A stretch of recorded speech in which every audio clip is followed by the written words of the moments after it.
Oh,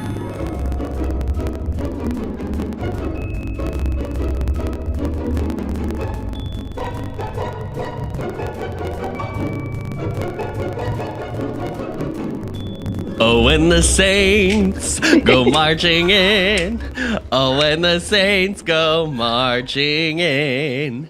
Oh, how I want to be in that number when the bomb goes off in the courtroom. Hey! Welcome back to SHOWGAYS, a Cinemusical podcast where we talk about comedy.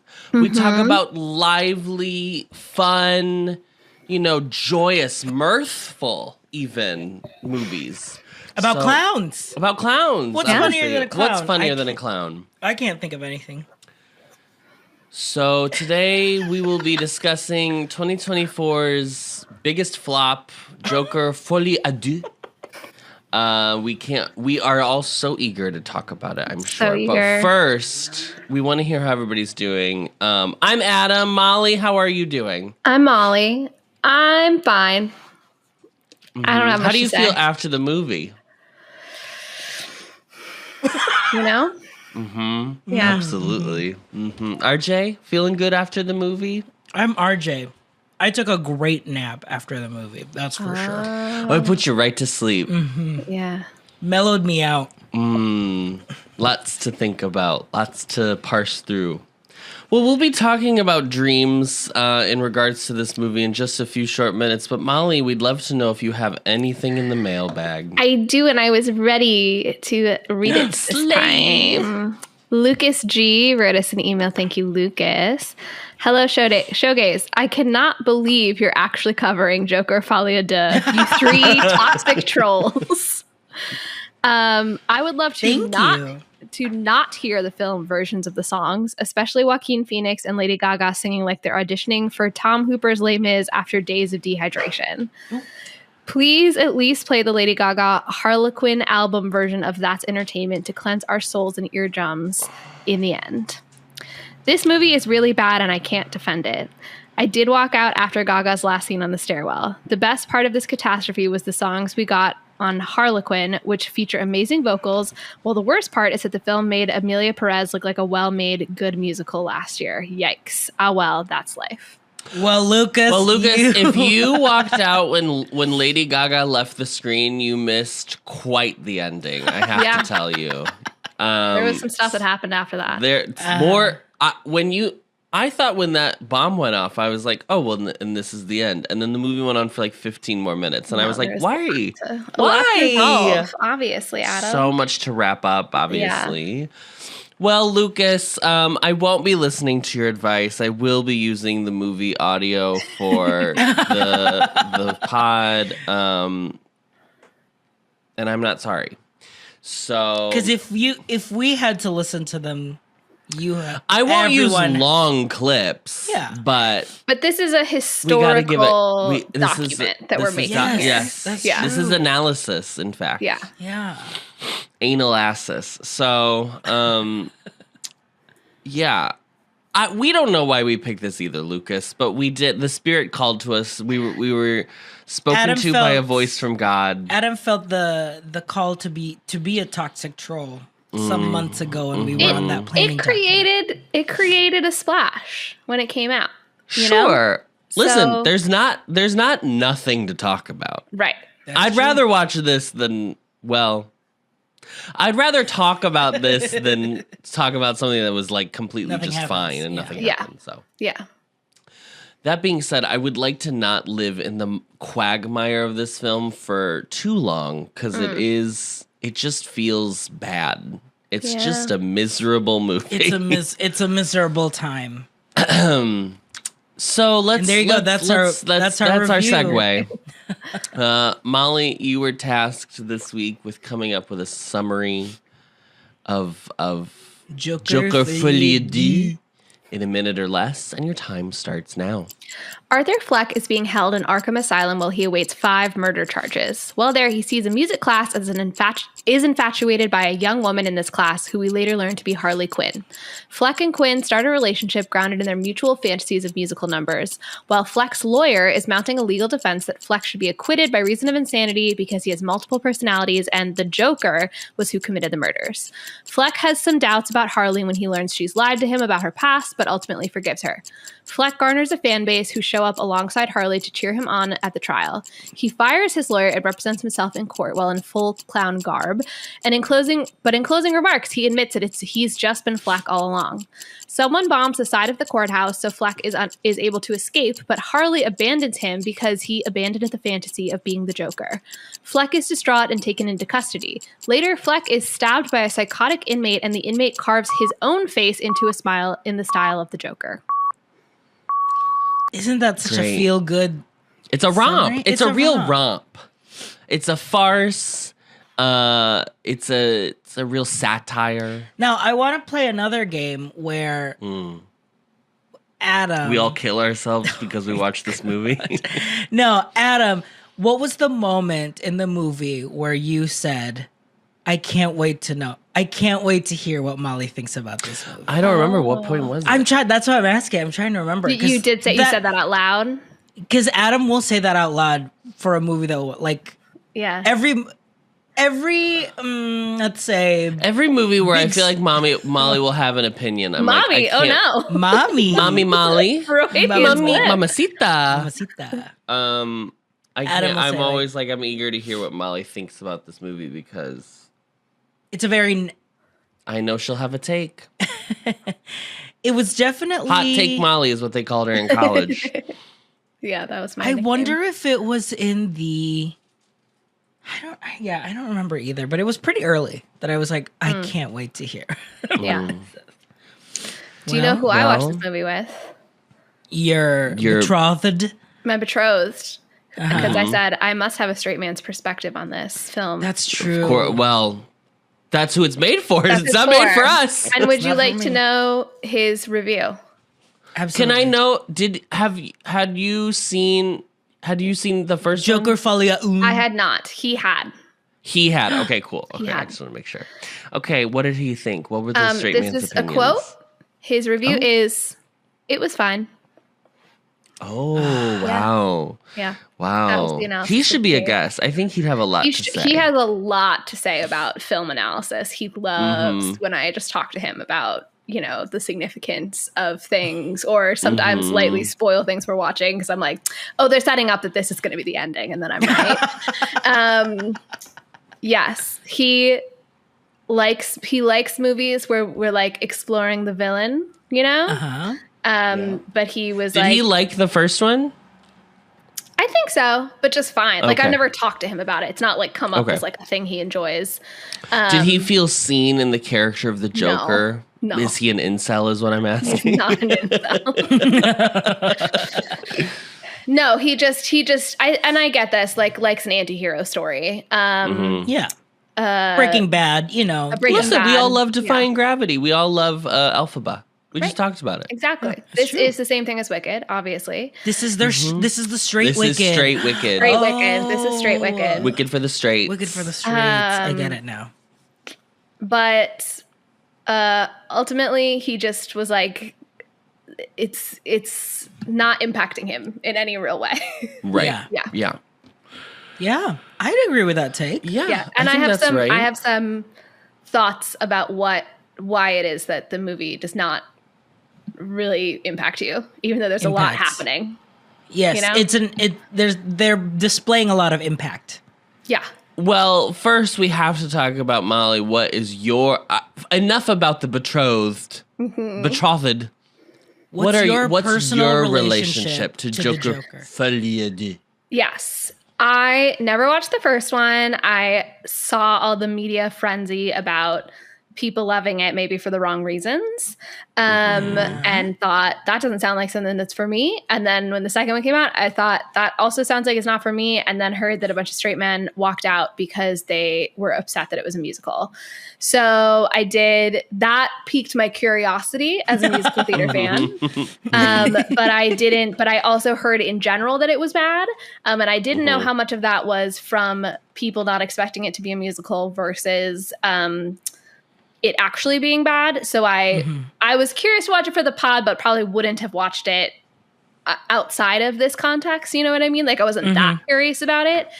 So I will tell you that my starting point is I went into it trying to really be excited about it being a musical. I was like, I will analyze this as a musical, as if it's being presented to me as like classic movie musical. And that was the framework I tried to see it with. I had some sense of the plot of the first one because of like some think pieces I read about it at the time. And then there were a couple times where Andrew was like needed for me to be like, so now is this person from the first movie? What am I supposed to understand is happening here? Right. And this movie really does not spoon feed you any of the like. The plot is about what happened in the first movie. Yeah. But if you do not watch that first movie going into this, they do not aid you along the way to be like, here's some flashbacks or anything like that. They do kind of a Grease Lightning retelling of the end of the first movie at the beginning. Yes. There's an animated sung through Warner Brothers. The highlight of the movie. In fact, that's what I would say. I was watching it and I went, oh my God, wouldn't it be amazing if just the whole thing is animated and they just kept that under wraps? They should have. So there's some sort of like, but my understanding is that that's even like a reinterpretation of the end of the first one. It's not like the retelling either. It's an interpretation of, to like frame it for this specific. Yes. So, you need, if you're going to watch this, which I don't recommend you do, you should watch the first one first. Yes, this is a movie that I think early on can say, you don't have to watch this. No, you're right. You're right. Don't watch this.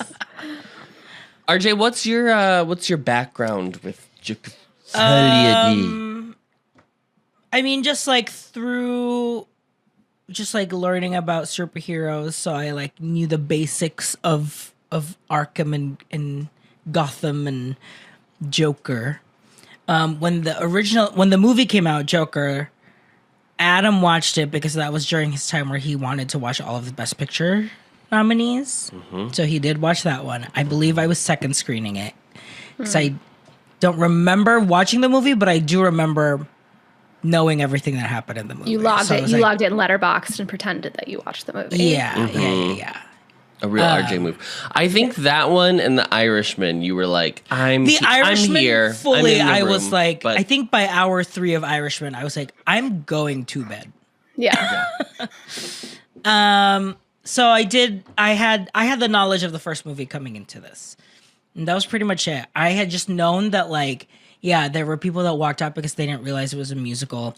And then I want to say I heard kind of like quotes or analysis or whatever that like Gaga isn't singing like she's singing her like as Gaga in the movie. She's like singing in an affectation that she's not a good singer or something, or it's like Tom Hooper singing or no Tom Hooper. No, Tom Hooper is the director of Les Mis. Les Mis, yeah. And Cats. And that there was not really an appreciation of what the musical format is.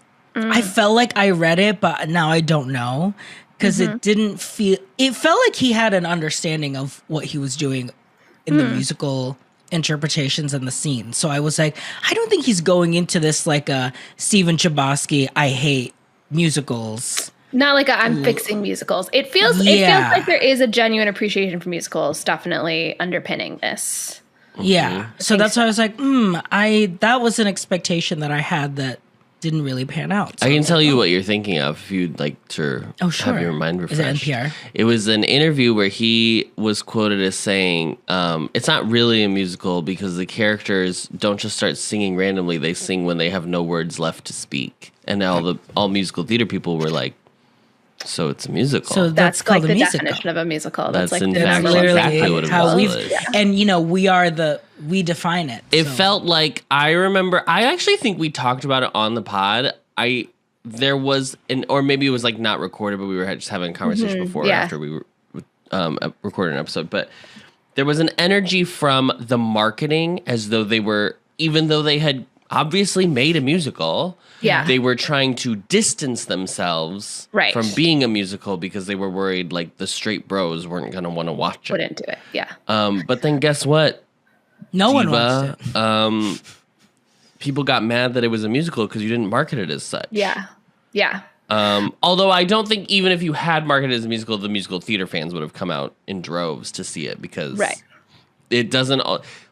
It feels like we have on this pod discovered like there are movie musicals and then there are what we have now said are cinemusicals, which is like diegetic, whatever. They're performing in a it's a movie with Stars music. Born, yeah.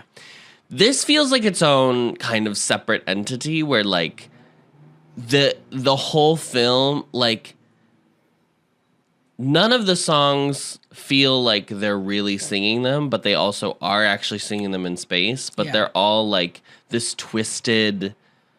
They're all obviously covers. Like they know they're singing a song by a famous artist within the context of the film. It is like the most strange application of So this was another thing that Andrew said, which is that he finds musicals confusing sometimes because of the non-diegetic nature of the songs. And he felt like this was extra confusing because it's asking you to ask all these questions about like their relationship to reality. So it feels in this movie like you're supposed to be trying to collect clues to determine whether or not they are actually singing. Yeah. Which is not he's actually usually insane. The pressure of a musical. Right. Yeah. I actually felt like this is just me skipping ahead to my analysis of the movie. But yes, I want to talk more about that in the future. Yeah, me too. Yeah. Because I think I did not think that it was going to go in that direction. I thought that I kind of just like marked it as like, oh, he doesn't care about how he's applying the music. But I was like, oh, there is thought and intention behind this. Well, the other thing is that generally in a musical, everyone is in the space of the song. So like, you're not asking this question of like, well, how is this other character reacting to tell me whether or not we're in a song? Because like they're all in the world of the song. In the world, yeah. But this most of the other characters were not, and then you were like left looking at their faces, being like, "So what's happening for you?" Every song changed the idea because like the first time there's like a song in space, it's like a dream. You like he like comes to, and it was like clearly in his head. But then like the next time there's like a big song, it's when they're like escaping from the fire at Arkham, and I was like, oh, it's all in their head. And then later it's referenced being like they were singing at the reporters, the singing girl, and I was like, oh, so every time there's a song it like changes. It's very strange. Okay, here's my background with this movie. I did see Joker in 2019. I did sit through it. I'm so proud of you. So brave. Here's what I want to say. It's for sure not a movie for me. I just want to like start off the bat by saying that.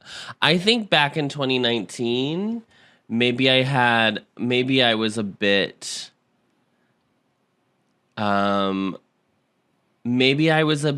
too eager to also be like, movies like this shouldn't be made because it's like talking to a group of people that I don't think deserve to be spoken to. I don't think that was the intent of Joker. I don't think they meant to make Joker and be like, and here, this movie is for the incels. Hey guys, we see you and you are being heard. Yeah. I think that is just what happened and really honestly speaks to where that we should have seen what was coming down the pike in 2024. That being said, I think that the Joker, the first one, is a very good grafting onto Scorsese's a couple of Scorsese's earlier films, Taxi Driver the not Last Showman or whatever, the one about the comedy showman. Guy. The great Scorsese's The Greatest Showman. Yeah. It was so good when he did that. And so I think that's really why it excels, is because it's taking a character that we all allegedly know everything about. There's nothing new to glean, but doing it from this like vantage point of, in reality, what actually does this look like? Mm-hmm. I do think there are things that the original Joker does well. First of all, I think Joaquin's performance in the original Joker is incredible. I do actually think that's a very valid Oscar win. Mm-hmm.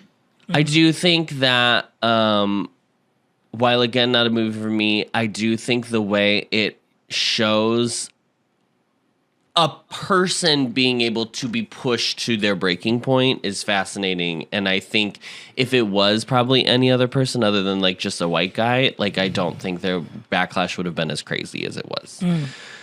That being said, I did not need this movie. I don't think anyone needed this movie. The sequel, I'm meaning. Oh, okay. I don't think the sequel needed to happen. And I will tell you why it happened, and it's even less of a good reason other than capitalism.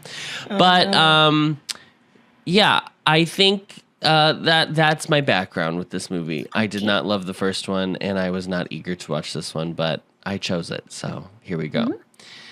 Now let's talk about Joker. Let's talk about the character first of all. Absolutely. Joker. Let's dive. He was he debuted with the first ever Batman comic, so he's the first ever Batman villain, published in April of 1940. He's always been a murderous psychopath. Fun! That was actually toned down. Apparently in the 1950s, there was a Comics Code Authority. Mm-hmm. So what I'm assuming is kind of like the Hays Code. So he became a little more jokeified in the 50s and 60s, and then kind of went back to his ultra-villainous roots in the 70s. He is Batman's true foil and arch nemesis. And he doesn't have a definitive origin story. Okay. There have been a few offered throughout the comics throughout the years, but there's not ever been like he doesn't have the like Peter Parker got bit by the spider, you know, Batman watching his mom get shot and the pearls falling onto the ground. Which they kind of reference in the Christopher Nolan Batman versions, that in the Heath Ledger version, it's like he famously like tells different origin stories for himself. Every time. Every time. Yeah. And then Harley Quinn, she was added in the 90s to the roster. She was added as his psychiatrist turned girlfriend at Arkham Asylum. So that's her background. This movie, first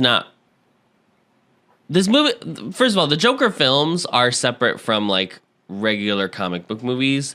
So what DC was going to try to do with the Joker and other movies that were allegedly going to come after this, where they were calling it Dark DC. So it was just like one-off movies that had a very like really like rated R kind of energy. Like I think Joker is a good example of like it's just trying to make really dramatic, heavy content from superhero comic book stuff. Let's talk about Joker 2019. So for those of you who have never seen it, I asked Google Gemini to tell me a quick synopsis of what happens, to which I will now impart upon you. Arthur, the main character, lives with his ailing mother. He struggles with a neurological disorder. He has uncontrollable pathological laughing fits. He is dependent on social services, and he is constantly mistreated and humiliated by the people around him. A series of brutal events pushes Arthur over the edge. He's attacked by a group of youths, fired from his job after a gun falls from his pocket, and then brutally assaulted by 3 drunk businessmen on a subway. In a moment of rage and desperation, he shoots and kills the 3 men in an act that he finds surprisingly liberating. It then sparks like this movement in the city of people looking for the clown, like the clown killer, and citizens. It sparks a countercultural movement because they were like 3 businessmen, and it was like Gotham is so like run down. Yeah. That like people are like, well, yeah, those businessmen deserve to die. So then he is cut off from medication due to budget cuts. His fantasies begin to bleed into reality. He starts to believe that his neighbor, Sophie Dumond, is his girlfriend, and he goes to Wayne Manor to confront Thomas Wayne, whom his mother has claimed as his father. I only bring that up because Sophie is in this movie. And after that, he learns that his mom is actually not his biological mother. He was adopted. So his mom is also just as delusional as he is. She was a former patient at Arkham State Hospital, where he also was subjected to abuse. This shatters the perception of his life, and he murders his mother. And then he goes on to a talk show called The Murray Franklin Show after, like, one of his viral sets at a comedy club goes viral for being really bad. Okay. So Murray has him on to kind of poke fun at him. He calls him the Joker, and then he delivers a chilling monologue about how society has abandoned people like him, and then confesses to the murders, and in a final act of defiance shoots and kills Murray on live television. And then it ignites a citywide riot. There's a police car crash. He escapes and flees, and the riots escalate. In the riots, a protester murders Thomas and Martha Wayne in an alleyway, leaving their son Bruce Wayne an orphan. So that's how that connects. And then the film ends with Arthur now embracing his Joker persona, being held in Arkham Asylum, seemingly content in his madness. Fun. It's a good time. Good time at the theater. Movie. So fun. Light. Bubbly. Okay, Joker Folie, Deux, directed by Todd Phillips, written by Scott Silver and Todd Phillips, based on the characters from DC, produced by Todd Phillips, Emma Tillinger, Koskoff, and Joseph Gardner. It stars Joaquin Phoenix as Arthur and the Joker, Lady Gaga as Lee and Harley Quinn, Brendan Gleeson as Jackie Sullivan, one of the guards at Arkham. Is it supposed to be Arkham, or is it a prison? Arkham Prison? I think it's supposed to be Arkham. I think it's Arkham. Okay. Catherine Keener, beloved Catherine Keener, by the way. Great performance from Catherine Keener in this movie. She plays Marianne Stewart, his defense attorney. Zazie Beetz comes back as Sophie Dumond to come onto the witness stand. Steve Coogan plays Patty Myers, who is like an interviewer, right? Like an interviewer, kind of like a Diane Sawyer type. Mm-hmm. I don't know why that, of all of them, was the one that I used. Harry Lottie plays Harvey Dent, who is the defense attorney, or the prosecuting attorney, and Lee Gill plays Gary Puddles, one of the co-workers that was spared because he was friendly to Arthur in the original film, and he comes back to also take stand at the witness stand. Cinematography is by Lawrence Scher. It is edited by Jeff Groth. Music is by Hildur Guðnadóttir. I believe he's Swedish. Couldn't tell you. Can't read it. Oh, I think that looks like Icelandic, maybe. Maybe. Nordic.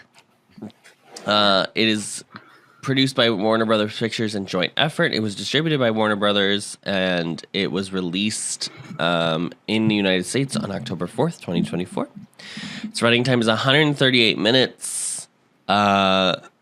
The budget was allegedly 190 to 200 million, and it made $207.5 million.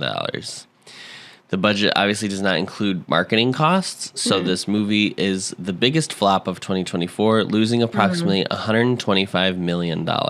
Wow. Joker was never supposed to have a sequel, so that was always the intent, was that it was just going to be a one-off drama. However, Joaquin was like, this is one of the, like, this role just can't unstick from me. Oh, it was Joaquin. Mm-hmm. So Joaquin, in the middle of the night, had a dream. He dreamed this. I'm not kidding. This is so crazy. He dreamed that the Joker was like singing and dancing in a movie, or singing and dancing, I should say, because it wasn't specifically in a movie. So there was this idea of like, what if we came back and like told another Joker story? And originally they were like, let's do a Broadway show. Like, let's do a follow-up that's like a piece of Broadway, which I actually think could be interesting. Yeah. And then COVID happened, so they were like, well, that kind of scrapped that idea. So they turned it back to a movie. This is when this got funded in 2022. I already talked about how Todd Phillips said this wasn't a musical. The characters just sing when they have no words left to speak. Talked about that. That's great. And then that's how this movie came about, is just a dream that they just took and ran with. It's so interesting because my prediction was that you were going to say it was such a success. They wanted to keep it going. Capitalize. And they said okay, we've done the delusional comedy thing. So we need a new genre to be kind of exploring. And they picked musicals because I can see why in a writer's room, it seems like a good idea. You know what I mean? Mm-hmm. Yeah. I actually don't think it's a bad idea to play with. I think the execution is where they went wrong. But it's interesting that it was from Joaquin Phoenix's subconscious. Yes. Yeah. Fascinating.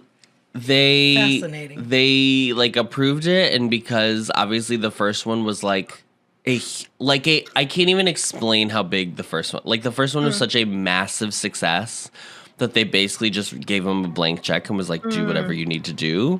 Yeah. And complete artistic freedom to the point that he didn't even coordinate with Todd or Joaquin Phoenix? Todd Phillips. Oh. They didn't even coordinate with DC. He wouldn't even talk to the DC studio heads.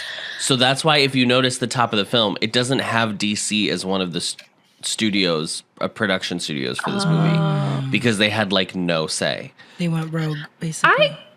I have an observation, which is that artists are always saying that the studio is ruining things and blah, blah, blah. But it seems like every time that someone is trusted and told you know what, you did a great job and we trust you and you can do it without studio notes, it doesn't turn out well.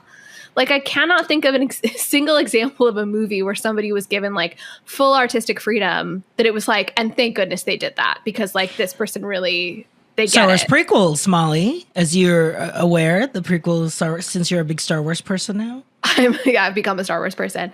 I wouldn't say that those were great. So I would assume it probably happens, but it's just not commented upon, is my guess. I mean, people love to talk about when it goes wrong, obviously, and what's the reason. Yeah, that's the thing. It's you don't comment on it if it goes well, or it's not. Yeah. The studio movie, the big budget tentpole studio movies very rarely have this kind of freedom. Artistic freedom, because there's so much money at stake that's why they like to, keep a close eye on what's going on. I guess also the studio is always going to get their narrative out there. So if somebody makes something under their name that's great, they're not going to be we had nothing to do with that. But if they make something that's terrible, they're going to make sure that it's known that well, we gave them freedom and it wasn't our decision making, right? Yeah. Yeah. I love the story that when the movie came out, apparently Todd Phillips just went on vacation the opening weekend and didn't answer any calls and was basically I'm not connected to this project at all, which is great. That's the thing, knowing and apparently now that Todd Phillips, Joaquin Phoenix, and Lady Gaga combined made all of their salaries for this movie combined were $52 million. Oh my God. For 3 people. Wow. So this was just a hobby. It's so no one took this seriously, or was Joaquin really the only one that I think that there is okay. For it? Let me finish this and then we can go into the movie itself. So, the Glasgow smile, which is apparently the smile when it's you carve your the smile. Smile. Okay. The Joker. The Joker smile. From the Heath Ledger one. It was intended actually as the end for the original film, but Christopher Nolan, who was connected with Warner Brothers at the time, said no. He only wanted that to be part of Heath Ledger's Joker legacy. Mm-hmm. But by the time this movie ended up being made, Nolan was on the outs with Warner Brothers, and as such, they were allowed to use this idea for the ending. I do actually think the ending is very evocative, and I think it's very interesting. Yeah. And then at the Golden Raspberry Awards, this movie was nominated 7 times and won 2 of those awards. It was nominated for Worst Screenplay, Worst Actress, Worst Actor, Worst Director, Worst Picture, and it won Worst Screen Combo for Joaquin Phoenix and Lady Gaga, and Worst Remake, Ripoff, or Sequel. What an interesting category. So technically, Joaquin Phoenix won Best Actor and was nominated for Worst Actor for the exact same role. Yeah. Which is insane. This movie, opening weekend at the box office, number 5 was Speak No Evil. This is only a year ago, so we should all remember where we were when these movies came out. I have no idea what Speak No Evil is. I couldn't tell you. Speak No Evil, Transformers 1 was number 4. I didn't even know there was a new Transformers movie. 3, this was the prequel Transformers of like how they got to Earth, basically. 3 was Beetlejuice, which was what's her name? Miss Lydia? Girl. Jenna Ortega. Jenna Ortega, yes. Number 2 was The Wild Robot, and number 1 was Joker Folie à Deux. Yeah. And then one little fun fact, because we know we love to talk about method actors and how annoying they are. Like Joaquin Phoenix in both Joker films, Lady Gaga went full method acting for her performance. She insisted that the cast and crew to only call her Lee throughout filming. Cinematographer for each Joker film, Lawrence Sher, was quoted saying, "I never even met the real Lady Gaga on set. I don't know her at all." What's our take on method? Is it laziness? Is it annoying? Like, what's the? I don't think it's lazy. I mean, it takes a lot of effort. That's true. It's effortful. It's a very effortful. Performative effortful, in my opinion. Yes, and I think that. I mean, one, that quote is funny because, like, Lady Gaga is also not her real name. So, like, I know. You know what I mean? The real Lady Gaga in any context. I think with method, it's just that if you need to do that all the time, like, it does make me think you don't know how to, like, get into character in, like, a reasonable amount of time, which is part of your job as an actor. Mm-hmm. You know what I mean? Mm-hmm. Like, I don't know, if you were like, I'm a marathon runner, so I run to every errand that I do, I would be like, is that really adding to your training? Like, it seems like you don't need to do it all the time. I'm a method runner. I'm a method runner. Like, I don't know. It's also like, I understand the idea of like trying to stay in a headspace because obviously so much of film production is like stopping and starting. Right. Yeah. And so it's almost like the equivalent is like when you ride your bike in a city. Like, you're not going to stop at every single stop sign because like the amount of effort to brake and then restart is a little bit effortful. I can see not between like quick takes being like, I'm going to stay in character. You're never even on set out of character. Like, just you can't even show up at the top of the day as like, hey, how are you doing today? Yeah. Hey guys, hi, it's Gaga. Hey guys, it's me, Lady Gaga. Gaga Kava Lady. I think that's a bit. Yeah. Oh, how obsessive, to quote Miss Piggy with Martha Stewart. And then it's also like, if you're making all the crew, like, does the makeup person have to like play in the reality of like, here's why I'm applying makeup to Lee, the mental patient? So like, then aren't you just LARPing? What are you asking from the other people in this that like didn't consent to that? Are we at the Ren Fair now? Like is it really just because like, is it really just you just need to be called the character name? Like, that's all it takes. Because like none of it makes sense. She's like a pathological liar. So is she like making up stories to everyone she met? Like, how far is she taking this? Yeah. I feel like I would be exhausted by people like this on set. But they also are the face of the movie, so they get a lot of leeway. Yeah. I gotta be honest. That 52 million's got a lot riding on it. Hey, they made their movie up front, or they made their money up front. Okay, let's move into the discussion. About this.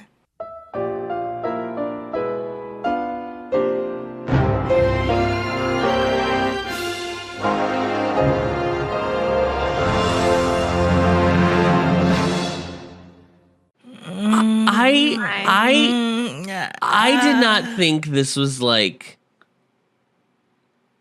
I didn't think there was nothing here. Right. Yes. There are things about it that I think are interesting. Yeah. It unfortunately just feels like a studio movie cosplaying as an art film.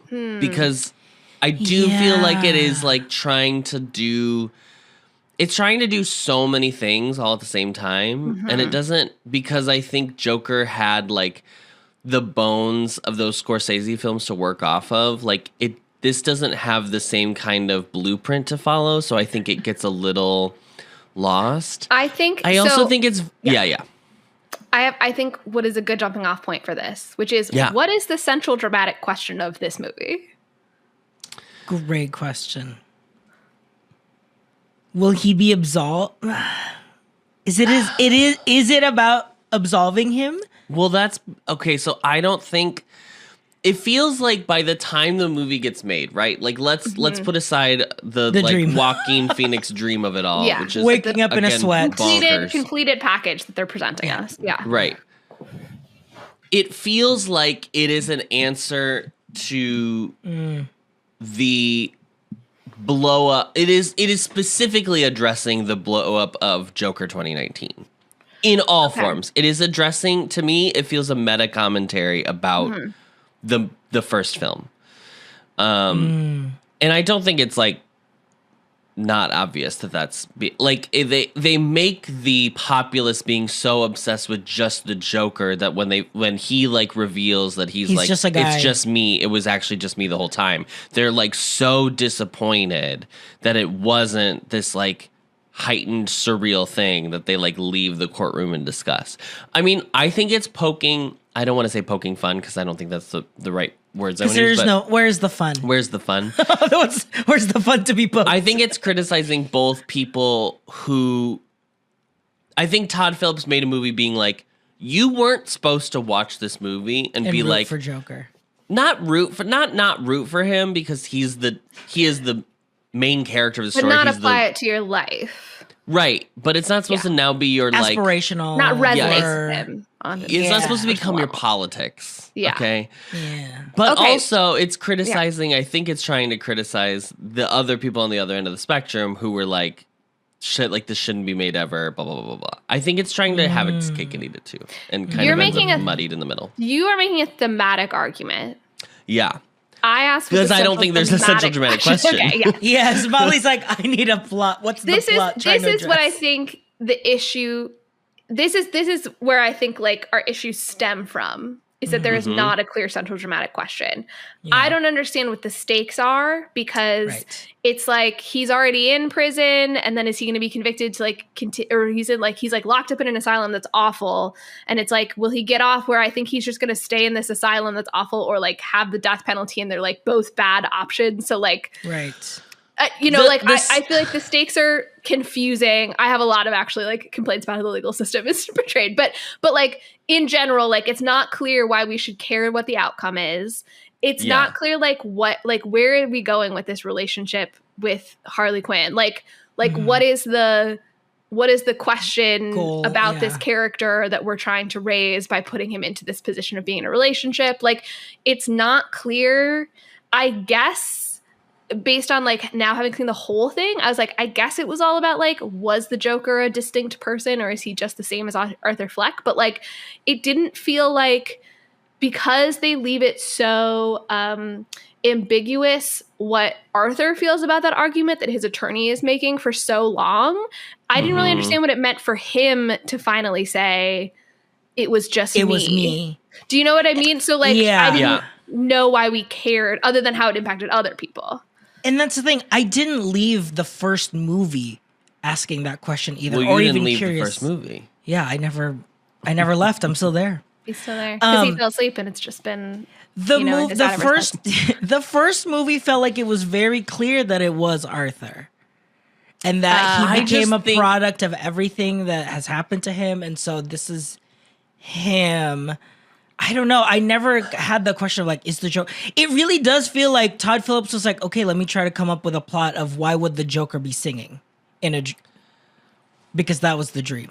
Do you know what I mean? I firmly believe that the weakness of this film is not the musical aspect of this film. No, I don't think it's a so. strength I don't think of it's the like movie, I don't think it's but like I don't think it's like I don't think it's the problem. Musical aspects too, but yes, continue. Just the fact that it's a musical is not the problem. Yes. Right. Yes. I think that for me, the central dramatic question, the thing you're supposed to like, what are we getting to is something we already know. I feel like we already know. Is it a split personality or is it all just him? The problem is that anyone who watched that original movie, they don't care. They don't. Either way, it does not matter. Yeah. Whichever way you answer that question, and I don't even mean just from like the stakes of will he like go to prison or go to an insane asylum, because those are the two options. Yeah. It is like it doesn't change any of what people got excited about with that first movie. Yeah.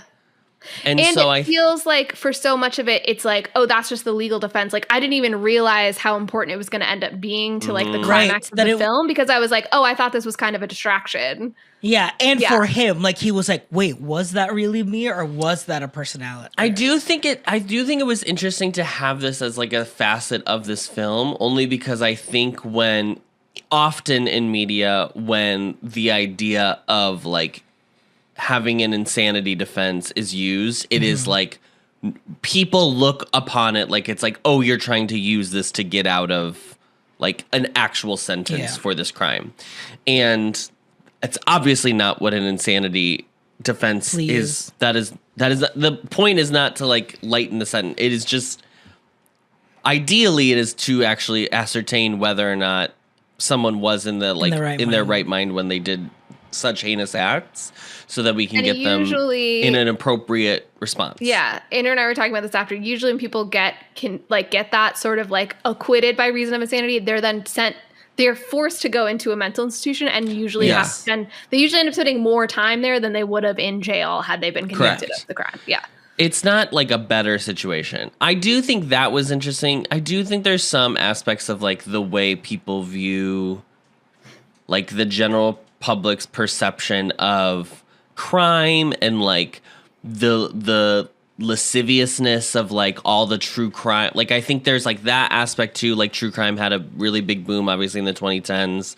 So I think there's like kind of that thrown in there too. Like I think there are some interesting threads in this movie. I just feel like maybe we're trying to play with too many tools in the sandbox. But then I'm also like, but the plot of this movie is so thin. Yeah. It is truly like, it is a courtroom drama that ends in a car bomb. Yeah. And that's it. Like everything that happens in between is just like fluff. It's like there was the entire movie. I was just like, I don't care. They're not giving me a reason to care about what he's going through.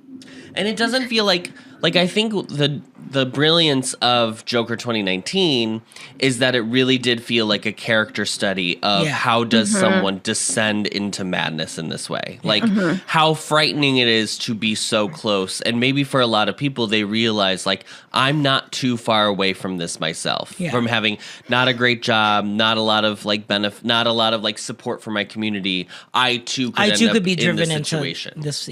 Now, what you do with that thought process after that? Wow, that's crazy. I shouldn't do that's that. That's about your character. Not feel empowered. Yeah.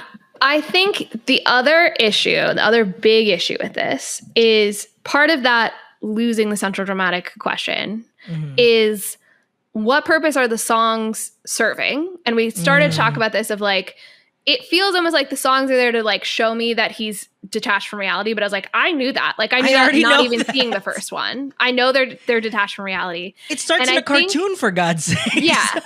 And so I was like, I don't know what I'm getting out of all of these songs. And this is where I think they failed at making it a musical, is it feels like the purpose of every single musical interlude is the same.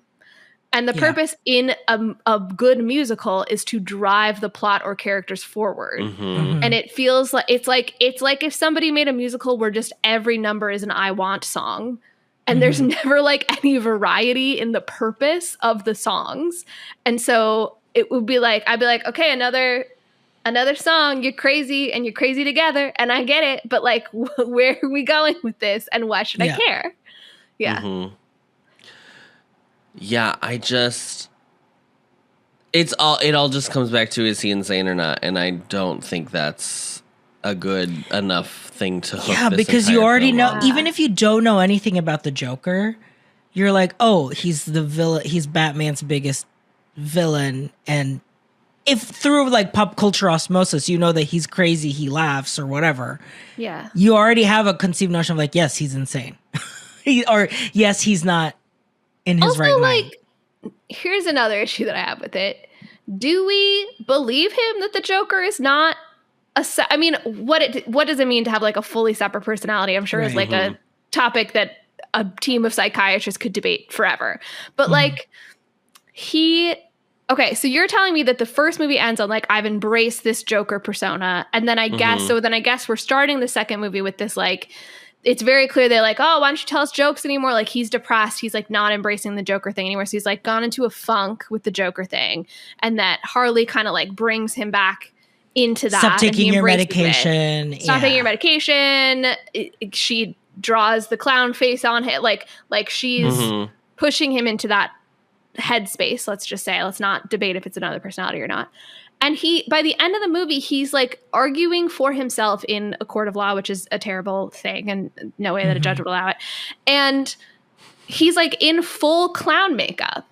And then he's like, the point is that it was just me all along. And I was like, is that what's happening? Like, I feel like every other piece of information you've dropped for me is that it's not like, I guess maybe what they're trying to say is, the Joker is a part of me. Like, it's always been a facet of who I am, but not I am the Joker. But like, it was like confusing to me that that's where the movie landed with the question. Yeah, because it was like, I thought we knew this, or I didn't think this was. It's like it's into the woods, and then the witch is like, I'm actually a good person after all. Like, you're like, what? Like, I thought it's weird because the Joker is an established fiction in literature, and by that I mean comic books. Yeah. So like, it's literature. We know that he's not Jekyll and Hyde, right? Like, we know that he's already an established, like, he's just a bad guy. Like, he's crazy, but his insanity is not derived from having a separate personality. It is just that he is like a sociopath, really. Yeah.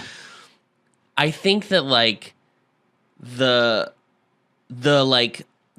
all of it to culminate in this moment in the trial when he just goes, it was really just me all along, I feel like is just to be like, fuck you to everybody who liked the first movie. It feels like such like the end of the movie really feels like it was like, not that you shouldn't like the first movie, but it really feels like it's trying to speak directly. Yes, you did not understand the first movie. And I don't.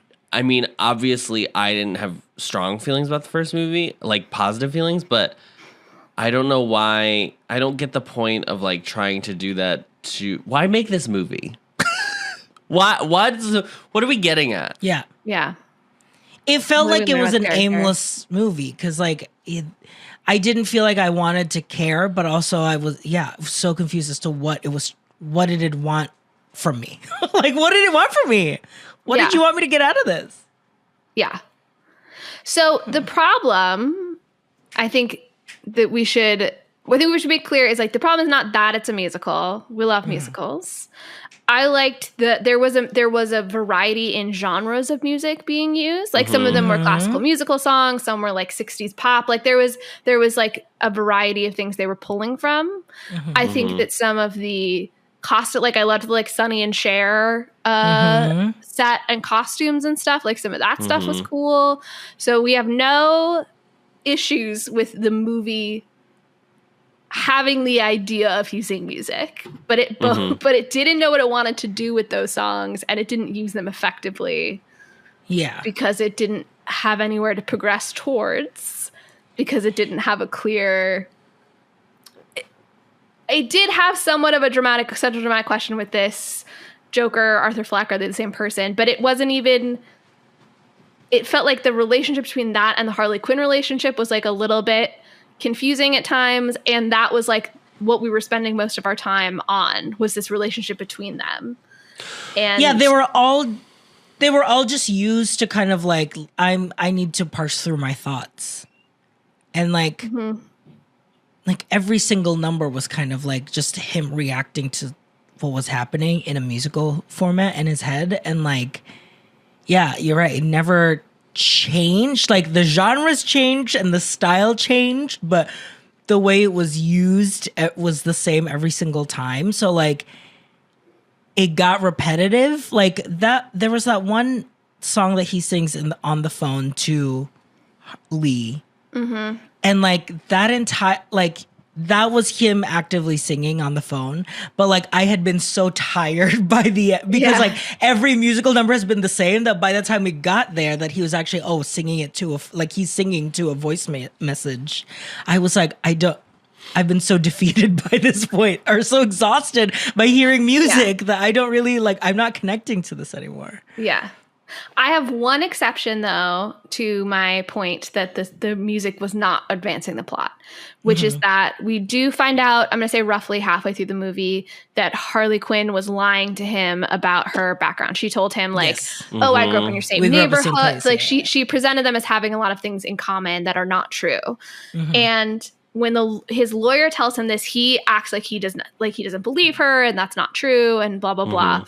But then we cut to them doing the Sonny and Cher number, and she unexpectedly pulls out a gun and shoots him, and that sets up this like, he said he doesn't believe the lawyer. He's not, like, his trust is not shaken in Harley Quinn. But then we see in his playing out of the musical number, there is some tension and some question and some distrust here. There's a light, some kind of light that's never shone on me. I want my whole life to be lived with you, lived with you. There's a way, everybody say, to do each and every little thing. What good does it bring if I ain't got you? If I ain't got you, you don't know what it's like. So that was the only time where I was like, this is an interesting use of the musical to tell us something internally about the character. But most of what they're telling me internally about the character was like, he's delusionally in love. And I was like, yes. Yeah, got it. I knew that. I knew that going in. Yeah, I mean, I think... What do I think? I think that, like, it's interesting that she is set up as kind of the example of people who have privilege and maybe nefariously want to use those in worse conditions to push, like, a revolution. Like, I think that's the point of her character, is like... You took a lot more meta meaning from this than I did. I just have to tell you. I just, like, was not watching the movie on this level. I'm just I really, I'm smart, and I really... But did you have, because you already had those, like, preconceived notions of Todd Phillips going into this film. I remembered hearing that it felt like people that even before we watched it, I remember hearing people be like, I think he's answering to people's reaction to the first movie. That is like, it feels like that is what the movie is about. So you were the lens of like, how is this a reaction to the reception of the first movie? Yeah, totally. Yeah. I do think it's really interesting that, like, it feels like she is more interested in, like, power and, like, I actually think her performance is really good. I think I agree. I think the performances are really good in this movie. I wish she had more to do, but I don't think she was like, she had nothing to do. I just was like, I would have liked to see more Gaga on my screen. Yeah.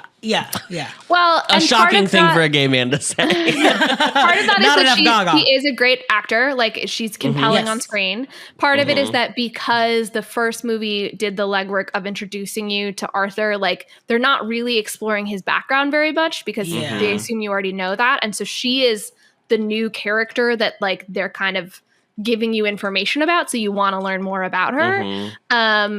But like it feels like she is the more, I'm gonna say, more compelling character. I hope that's right. I feel like now the Joker boys are gonna get me, but like I get that the first movie was really good performance and stuff. I just think that like there's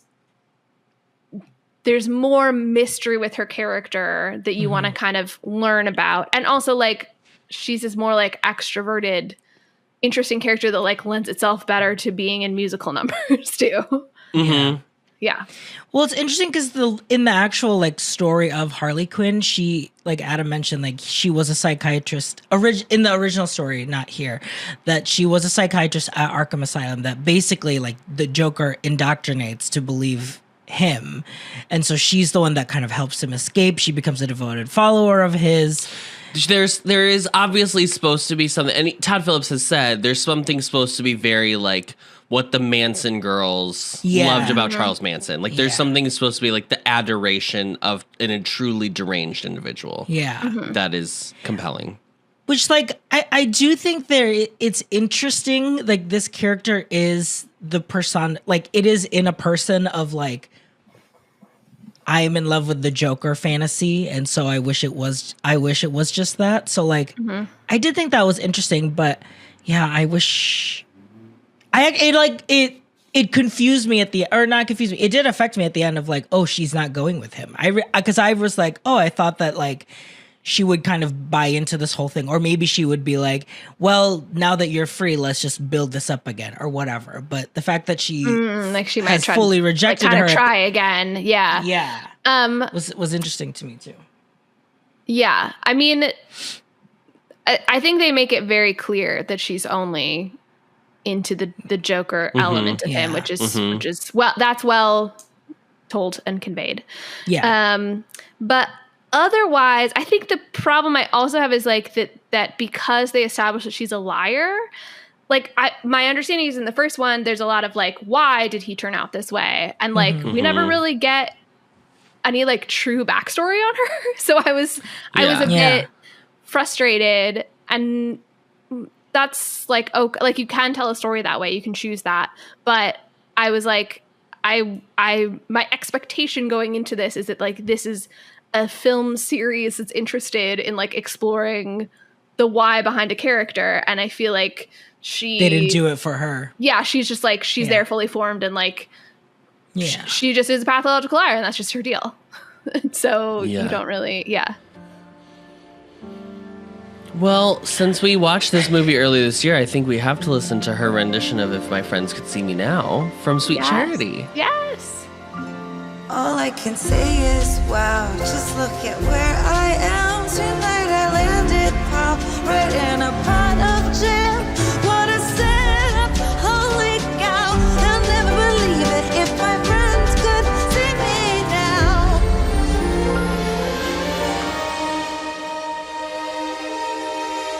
I did like this number. This was what I imagined it was going to be. Like very much like in the Heath Ledger performance of the Joker, where when he does blow up the hospital and he's kind of like dancing and like whatever and like running away, there's like the Joker is getting kind of like a thrill in creating the chaos and the destruction. It's so probably like, the happiest they are in the whole movie. Yeah.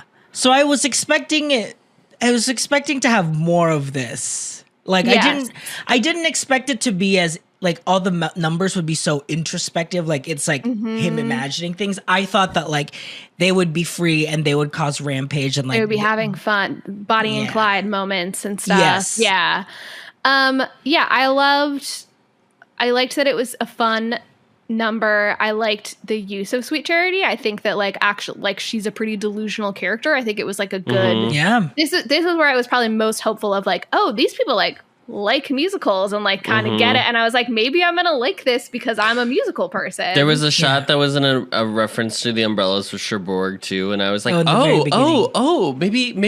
maybe something here. And then I just feel like it didn't go. Yeah, as a jukebox musical, like they do a pretty good job of finding the right songs at the moments that they're used.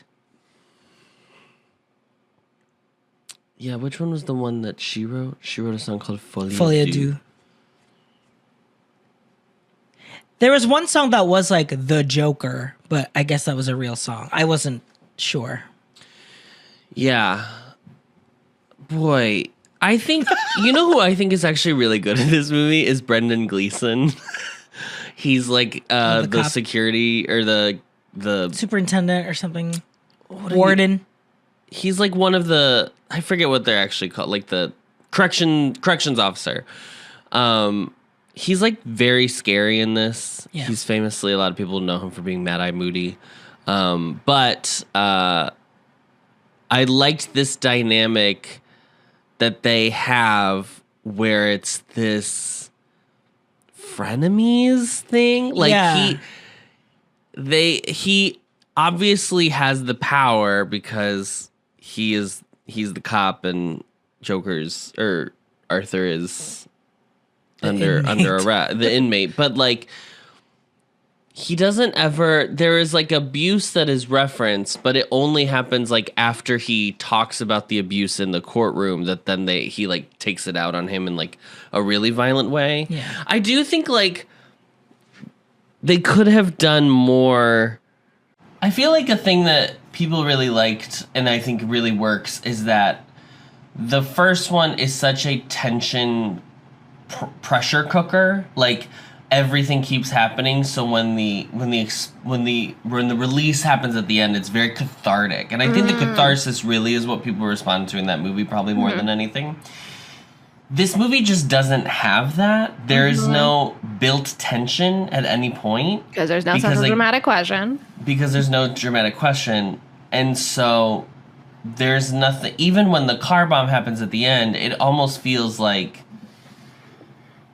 they're trying to recapture some of that first movie, but then it doesn't go anywhere. Like, I appreciate... But then I'm like, but I think it's all...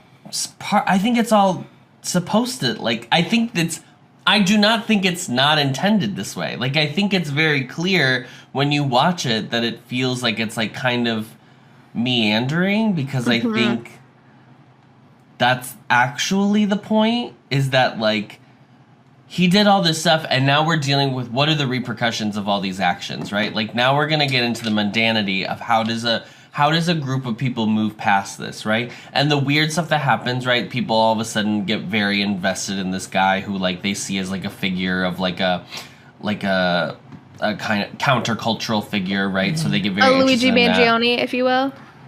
A Luigi Mangione, but then there's also like kind of just the humdrum and like regular life that like also has to just keep happening, like the continuous shots of like transporting him back and forth from the from asylum to the courtroom in the police, and like I think all of that is very purposefully done. So then I'm like, well, what am I guess my critique is not that I didn't know. I guess it's just not interesting. Yeah, it's just not. It wasn't interesting. But then like maybe they didn't want it. I mean, like, by all intent, my guess is that Todd Phillips has made the movie he wanted to make. And for that, I say good for you. Because if this is exactly what you wanted to do, then that's fine. Yeah. And I don't necessarily think that there's necessarily a problem with this movie, other than, like, there's nothing to chew on to get me invested in the whole plot. But if that's the point, if it's, like, anti-film... Right? Like, if it's like a meta commentary about everything, then like maybe that was the point, and he's like, and this is a real joke to fuck y'all. Because really, the movie ending with the slaying of this character is like a true fuck you to everybody. Yeah. Because everyone had been like, oh, this is the Joker. This is the Joker. And then you find out at the end, it's not the Joker, it's Joker. And then someone else like the Joker. Could become the Joker. Yeah. Right. Yeah. Which is why maybe there's no official origin story for the Joker. Yeah. I agree. I like the ending. I was like not expecting it, and I was not expecting it at all. I mean, I'm sorry. I got very distracted by like the legal proceedings that I was like, this is all out of order and whatever. This is like, not how it which to be clear, like I don't have an actual legal background. Just my parents are lawyers and like have watched enough like analysis of like how courtrooms actually work that I was like, so like, are they finding him guilty or not guilty? Or are they like deciding whether he's competent to stand trial? Because that happens first. And like, I'm not clear on the stakes of this right now. And also like, it's like always the thing of like people being like surprised with stuff in the courtroom, which is like not how it ever works. And so and there's no way that the judge being like, well, technically you can dress however you want as long as it's not like a distraction to the court. And I'm like, him dressed as a full clown is not a distraction to the court. Right. Like I wish well, that also, they had like the last time everybody saw him dressed as a clown was when he killed someone on TV. Somebody on TV. Right. Seems a little prejudicial towards the jury to dress him that way. I wish. I mean, you have to assume none of the jury saw that because they would have been asked. Yeah. I wish with the lines like that like they had just not tried to explain it. Like just let me live in the reality of like, this is just made up courtroom with made up rules. We're in a different universe where there's whatever. Like don't have the judge comment on his whether he's allowed to dress as a clown. Just have him be as a clown and just like keep going. You know what I mean? Like don't do anything about it. I will say the one genuinely funny joke in this is when the witness identifies him as like, he's that man right over there that's dressed as a clown, and then he like looks behind him as if there could be like another person in that direction who that description would fit. Yeah. That was actually funny. So I think Joaquin is really good in this movie. I actually don't think he turns in a bad performance. I think him getting nominated for worst actor is crazy in my opinion. I don't think it's as good as the first.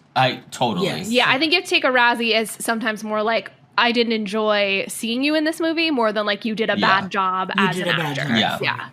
I do think like his performance in the first one is more interesting and more exciting, but I think he's so good at this. But now, did you watch the first movie and say, what would happen if he was in love though? I need to know.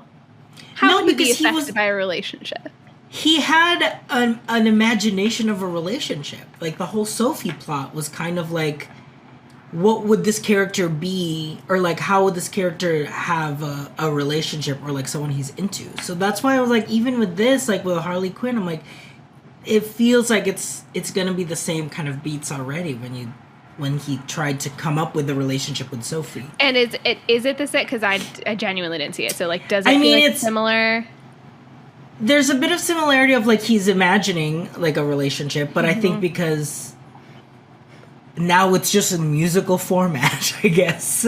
Because in the original movie, it was like imagined conversations that she would be like, "How are you doing?" Like blah blah blah. Like she's like asking how she feels, and then the reveal later is like, "I don't know you. Like I don't. We've never talked before."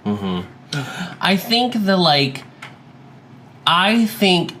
my favorite parts of this movie, which is going to sound crazy, were like the witness testimonies. Like I thought her witness testimony was really interesting because the idea, because he goes into a song in the middle of it, but when she's saying like, I wish I had called the police when I found him in my house because maybe then like nothing would have happened. Like the guilt she harbors, I thought was like, wow, that would be really interesting. Like this is why I'm like, as I think about this movie, I'm like, there are nuggets there that I'm like, there is something really interesting that I think could be its own different thing if it wasn't this. Yeah, it feels like Todd Phillips like did a good like he did a job. I don't know if he was able to like turn in good homework. That's what it felt like. He was like, okay, here's the prompt.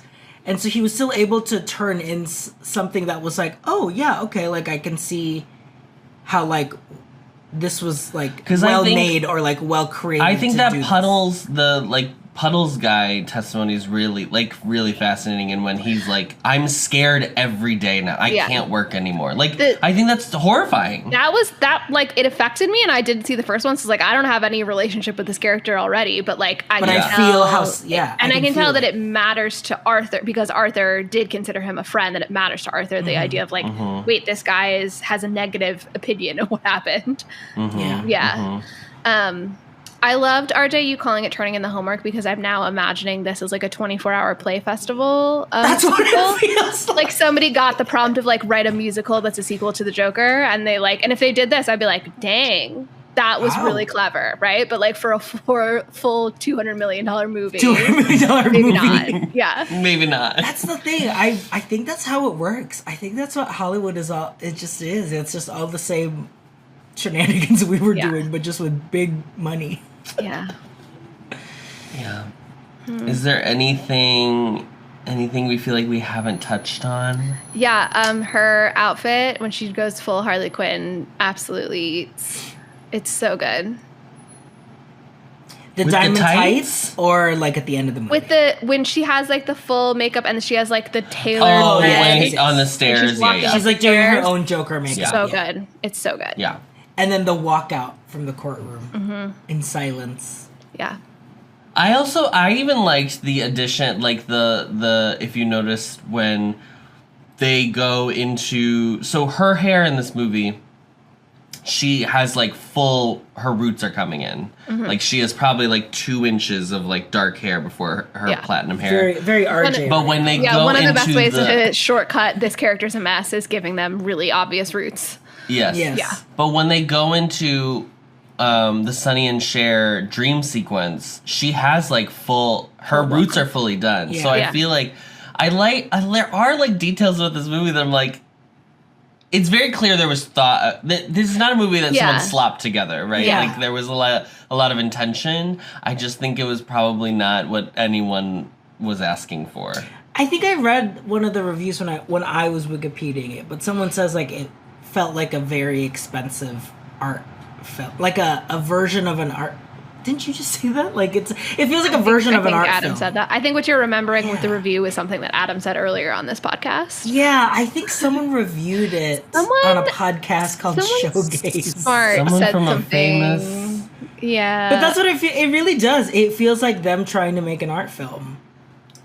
Yeah. But like it's clear that like. I do feel like half the budget, and I think this could have been. Well, a quarter of the budget went to their salary. That's true. So. That's true. That's true. But that's what I mean. Is that comparable? I don't know how movie budget works, but is that comparable? Is a quarter supposed to be the salary? I don't know. For the main 2 and the director, I feel like that's a lot. I feel like $52 million for 3 people is a lot of money. I think Joaquin specifically got 20. Okay. For this movie. So then what did they? Yeah. I mean, he did have he had the genesis of the idea, so he deserves. He does. Yeah. He didn't get story credit. He should. He didn't get the story credit. I have a question that maybe doesn't matter, but I'm curious. Who do you think blew up the side of the courtroom? I think just the fanatics. The fanatics? At first I thought it was Lee. That's what I thought too. I thought it was Lee at first too, but then I was like, no, because she's like upset with him. She has already stormed out of the courtroom. When he says it was just me all along, she leaves. She immediately is out. And then I think we even see the shot of her like going to kill herself before the courtroom thing. So but I thought he was going to go back into his house and find her dead. Oh, I thought maybe when the courtroom exploded, I was like, oh, but maybe she like almost did that, and then she changed her mind, and she was like, actually, no, I'm gonna come save you, and she like maybe she had a change of heart, but that clearly didn't happen because she's there to confront him and be like, I'm not interested. Yeah. Didn't he? And then the fanatics seem like confused, like they're excited to like try to break him out, but they're like, there's nobody that's like, yeah, I got you out of there, man, like. Right? Yeah, that's what I mean. That I think becomes the meta commentary of like he is being personified into something that he really just doesn't want to do or isn't. I mean, it's almost like it's like the origin of like the wizard from the Wizard of Oz. Like it's just a bunch of people who saying just like, decide that he's this person and that he's like, sure, absolutely, you're right. But didn't he end a musical number where he shoots himself? As the Joker? Yes. No, there was... Where he shot himself? Yeah, it was like right at the, and then you saw it, and I wonder like. Oh yes, yeah. Because now I'm like, was that him deciding that like, yeah, the Joker is dead? Like I'm killing the Joker. So when I testify, I'm gonna say there is no Joker, and that's why he says like I was gonna come here and but no, it's just me. Yeah, that's the one. Yeah, that one was. So there is thought. I mean, but it's too muddled. It's not present. I mean, we're good watchers. We're good. Of plots. You know what I mean? Yeah. Like we're people who know how to put together cues. So I keep having these moments of like you're saying that, and I'm like, oh, did I just miss that? And that was really in there. But like, I'm a person who can watch a movie and understand. Who can understand? So like, if I didn't understand it, they did not do a good job of setting it up. I feel like I can confidently say that the problem is not me in this situation. Yeah. I think it's just like they have too many. It feels like it's like too many ideas. Too many ideas, yeah. It's like truly the problem. But the movie was just one idea. What if the Joker was singing and dancing? I know they poor Joaquin. He was just like, I just wanted to sing. I just wanted Joker to sing a little ditty. I just wanted to do a combo of Joker and Walk the Line. My two Oscars. Now, do you think? Let's say that COVID hadn't happened, which is a crazy thing to. There would be a lot of things we'd have to reconsider. But let's say that they could have made it into an actual stage musical. Do we think that it could basically be this on stage, or would it have been a different thing, do you think? I think it would have to it would have to be Joaquin. This would feel so similar to Chicago. Because that's all I kept thinking about was like Chicago already treads the water of like the public idea of tabloid like crime. Yeah. Mm-hmm. So true crime, yeah. Right. And so I was like, oh, I mean, it's not doing the exact, it's not a 1-to-1, right? Because the question is more about like his sanity. But I do think on stage it could probably come off that way. But I also think that if they like Joker is like a perfect character to kind of like pair satire.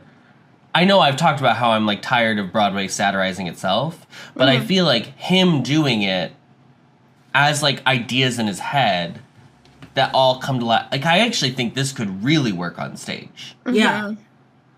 In like a way that I think it's a little harder, and I think this movie had trouble with presenting on screen.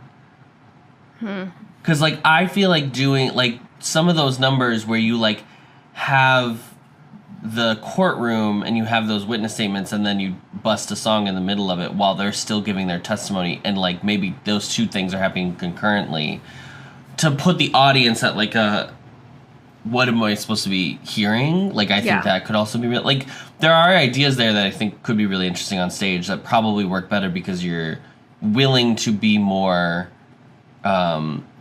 the suspension of disbelief is a little bit higher on stage. But then do you think it would be so jarring to go from what I understand to be a very gritty first movie to like the format of a Broadway musical, right? Like I think this, because they chose not to market the fact that it was a musical, did more like slow work to get you into it being a musical, and that would have to do a lot of work up front.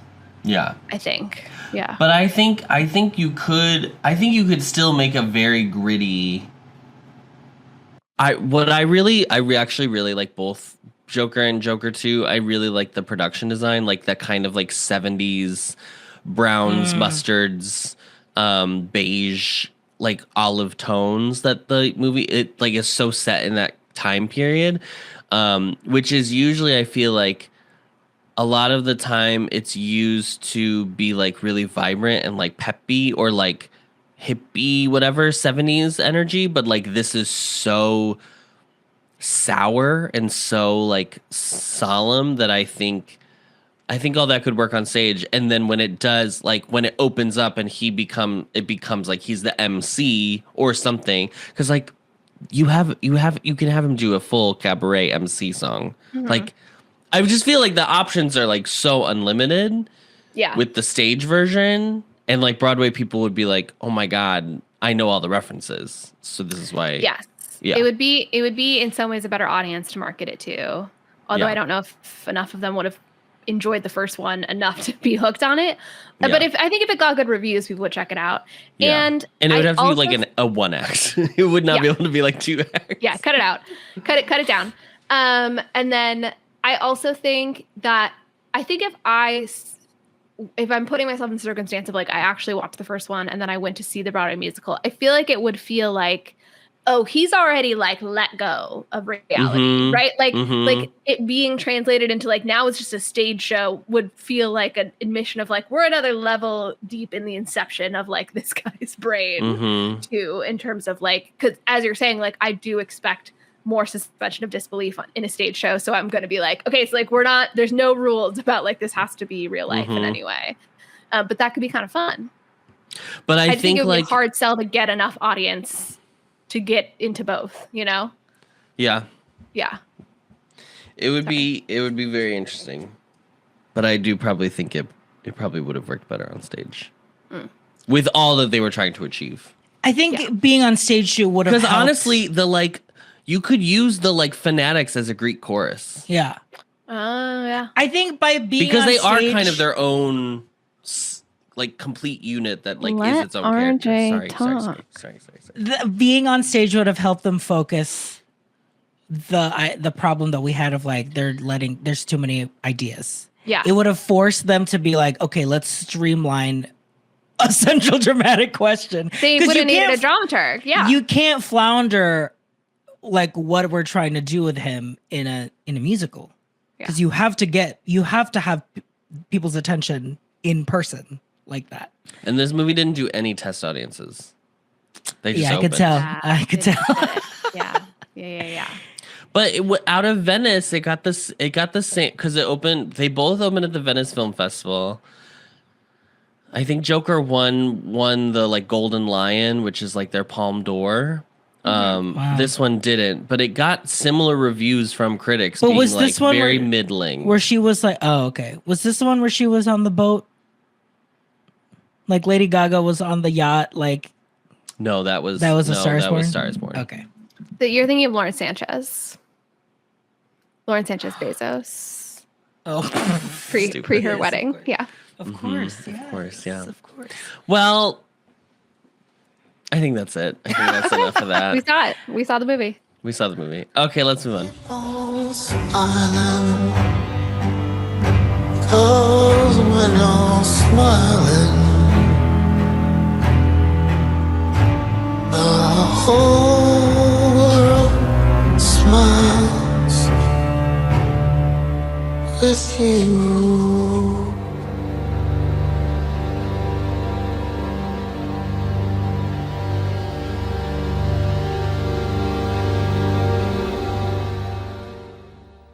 So I've got a couple reviews here. Owen Gleiberman from Variety said, did the critics with Joker turn into cautious executive scolds? In my opinion, they did. But the upshot is that Todd Phillips, making what I think is a huge mistake, listened to them. Joker Folie Deux may be ambitious and superficially outrageous, but at heart, it's an overly cautious sequel.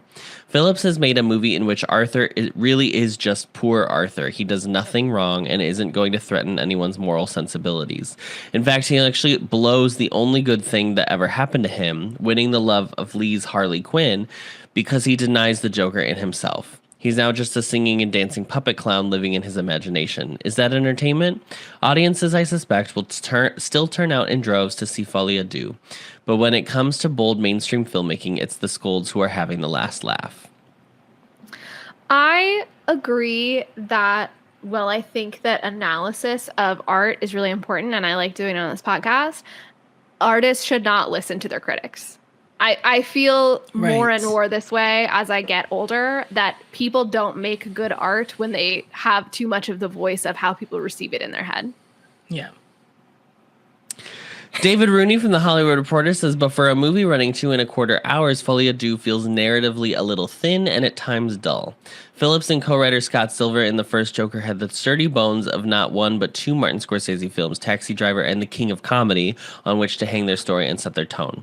This one is built of more of a conceit than a solid story foundation. It kicks up associations with everything from Golden Age movie musicals to auteur experiments like One from the Heart, without nailing down a workable model to provide much shape or structure. On a technical level, it's a big, muscular production. Cinematographer Lauren Scher again delivers the grimy 70s-inspired textures of the economically depressed city, along with the hard institutional look of Arkham, but gets to sweep away the gloom in the musical sequences with more of the gaudy kitsch that in the first movie was confined to the set of late-night network show Live with Murray Franklin. And the musical score writer, whatever his last name is, whips up another portentous score loaded with Sturm and Drang. I used the word Sturm and Drang one time in therapy, and then I apologized that I was like, I'm sorry, I can't think of a more normal person word for this. Great. That was a 30%, by the way, on Rotten Tomatoes. Yeah. Oof. Letterboxd got 2.4 out of 5 stars. So, yeah. Here's Middling. Here's some reviews. Cobb gave it 1.5 stars and said Joker face, Joker face. Bernard Black gave it 3.5 stars and said Gaga Land. Cute. John gave it 4 stars and said a sequel that hates its own cringy fan base. That's what movies are about. And Liam Greenlee gave it 2 stars and said the Joker sex scene made me not like sex anymore. Oh my Frowny gosh. face. It was so bad.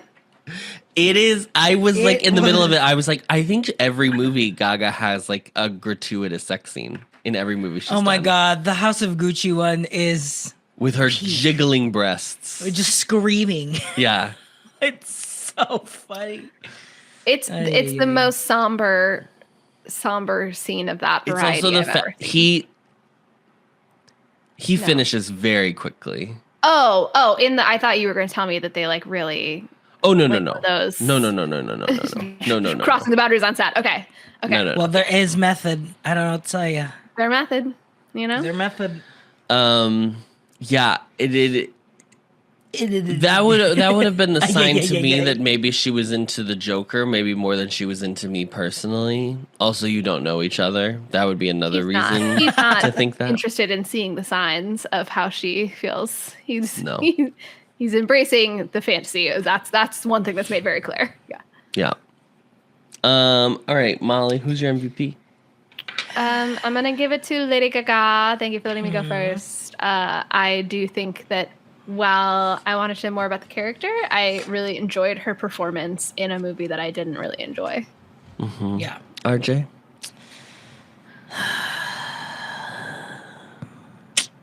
This is tough. Yeah. I mean, fine. I'll pick Joaquin. I will say the performance, like, it does pick up right where we left off from an actor character wise. Like it does feel like I am watching the continuation of the same person that I saw in the first movie. And so I would say that's a testament to Joaquin's prowess. Yeah. Adam?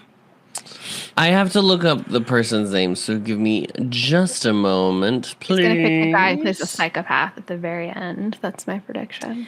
I did think it was very specifically a choice to cast that man the way they cast him.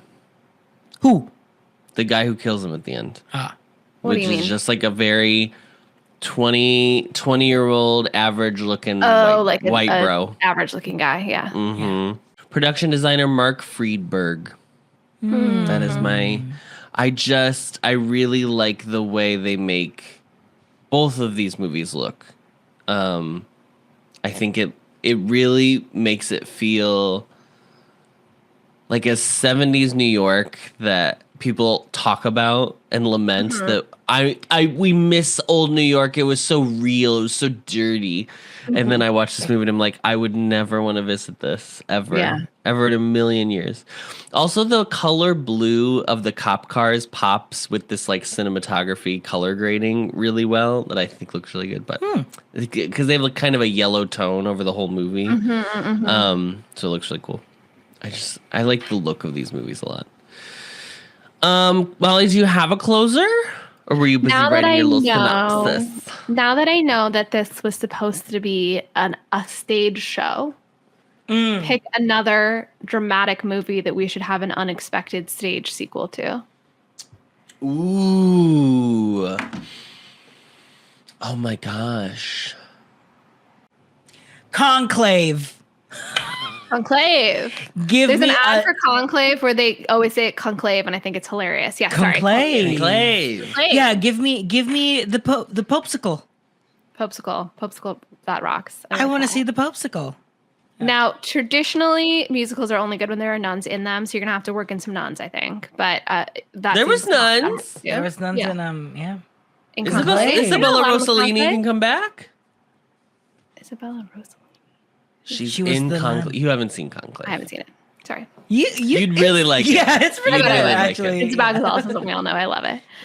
I'm going to pick Kramer versus Kramer. Oh, my God. Kramer Folie. Kramer Folie. And it's going to be about the kid when he's an adult. But then we'll have cameo appearances, little vignettes of the parents now that will pepper into his dysfunctional overall life.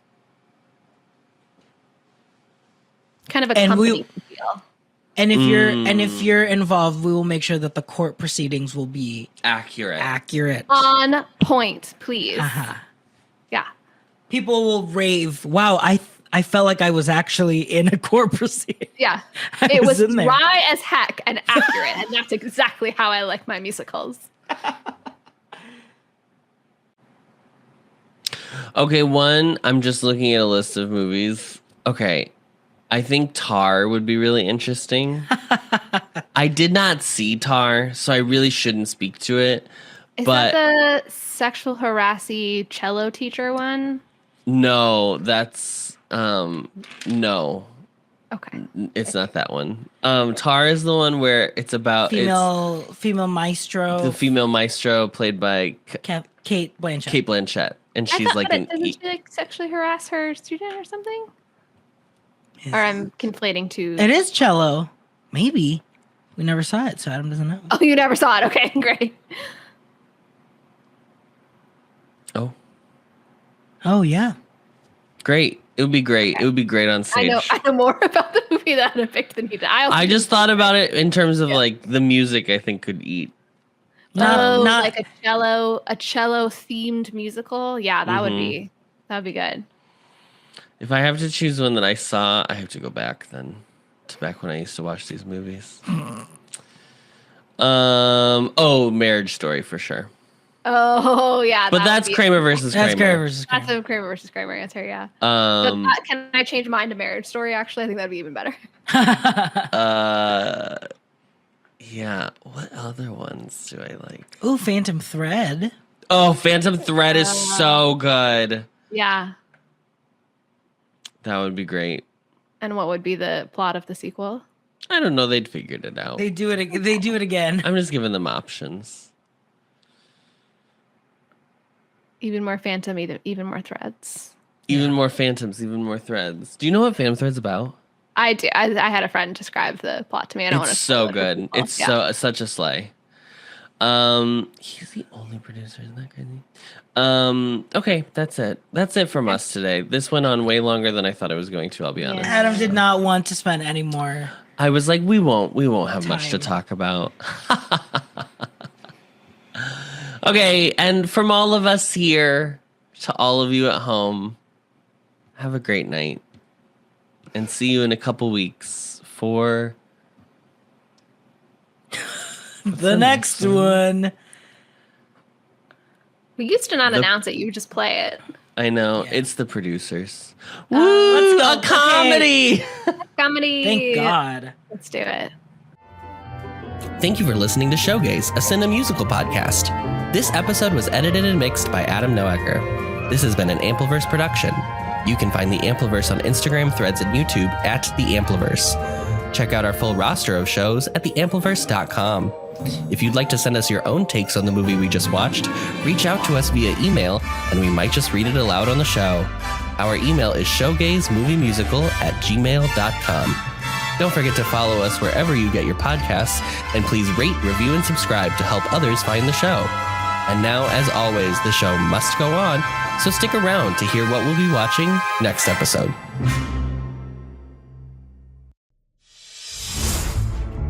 Let's assume for a moment that you are a dishonest man. Assume away. Under the right circumstances, a producer could make more money with a flop than he could with a hit. You bloody little genius! I want everything I've ever seen in the movies! All we have to do is find the worst play ever written. What is it? You found the flop? Touch it. Kiss it. Kiss it. It's the mother lode. Springtime for Hitler. My play? We want to put it on Broadway. Broadway! I must tell my birds. He's gonna tell his birds. Bertha, Heinz, Heidi, Wolfgang, Adolf. Haben Sie gehört, das deutsche Bar? Mit der Bang, mit der Boom, mit der Bing, Bang, Bing, Bang, Boom. Key change! From the twisted mind of Mel Brooks. Bialystok in bloom. Bialystok in bloom. Oh, smart as a whip. We might have a position for you. As a matter of fact, we might have several positions for you. I want you to know, my dear, that even though we're sitting down, we're giving you a standing ovation. Max. What? This is it! Springtime for Hitler and Germany. Nathan Lane. Send me to the moon, you animal. I love you. Matthew Broderick. Max, she's fantastic. I've never felt this way before. Uma Thurman. Remember when Ula danced? Yeah. Ula, dance again. God bless Sweden. And Will Ferrell. Stand still! How can I shoot you if you keep moving? Who? You've already had your toilet break. I'm not going into the toilet. I'm going into show business. The Producers. Directed by Susan Stroman.